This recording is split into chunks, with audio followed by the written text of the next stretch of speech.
good evening. How are you guys? Good, thanks, good, Laurie. thank you. Good to hear you. Aye, well, here's my point this evening, Paul, and I'm probably in a minority of my fellow Celtic supporters. Reference Matt O'Reilly, and I'll paraphrase the Kenny Rogers song, The Gambler. Knowing when to hold them, knowing when to fold them, knowing when to walk away, knowing when to run. Now, Matt O'Reilly, if the reports are true, is reportedly the subject of a bid from Atletico Madrid, some in the region of £20 million plus, if that's accurate.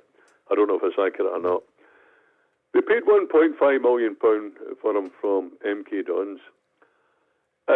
We have other midfielders at Celtic Park just now, namely Hatate, Bernardo, who's been a revelation, the evergreen Callum McGregor, and of course David Turnbull.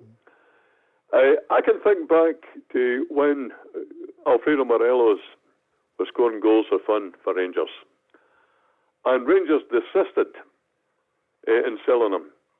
Eventually, he left for nothing.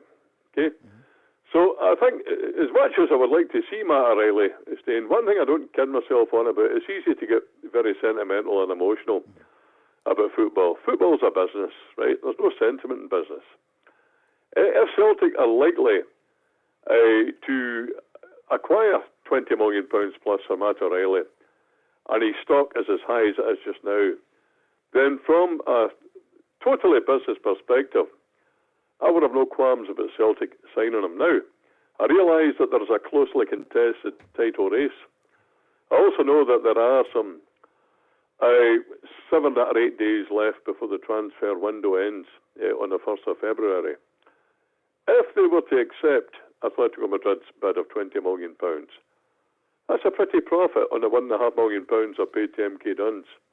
It still gives them sufficient time to get perhaps another midfielder or two in the door. Now, I realise that the incentive, of course, in qualifying for the Champions League next season could be some £35 million.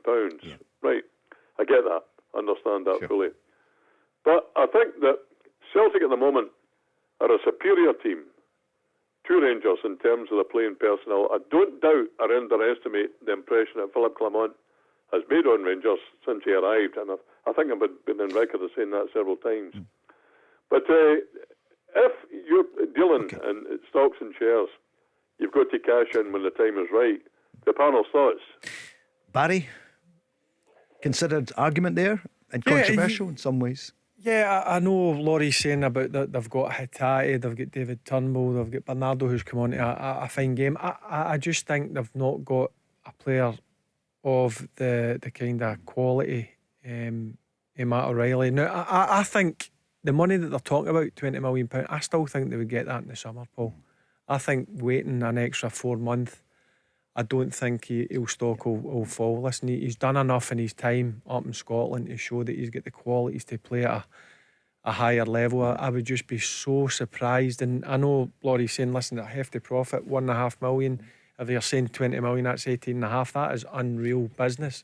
But I still honestly believe, by watching him since he's come up to Scotland, I still think he'll have that current market value come the summer, even if his form slightly dips. So you would hold them rather than fold them? No, personally, they can sell him if they want. Yeah, as a former Rangers captain. Stephen, what do you think? I think he's so important to Celtic. I mean, I get Hatate for me is an excellent player. I do. He's had his injury problems. He's going to take a bit of time to get up to speed. David Turnbull, I don't think he fits into Brendan Rodgers' kind of style or play.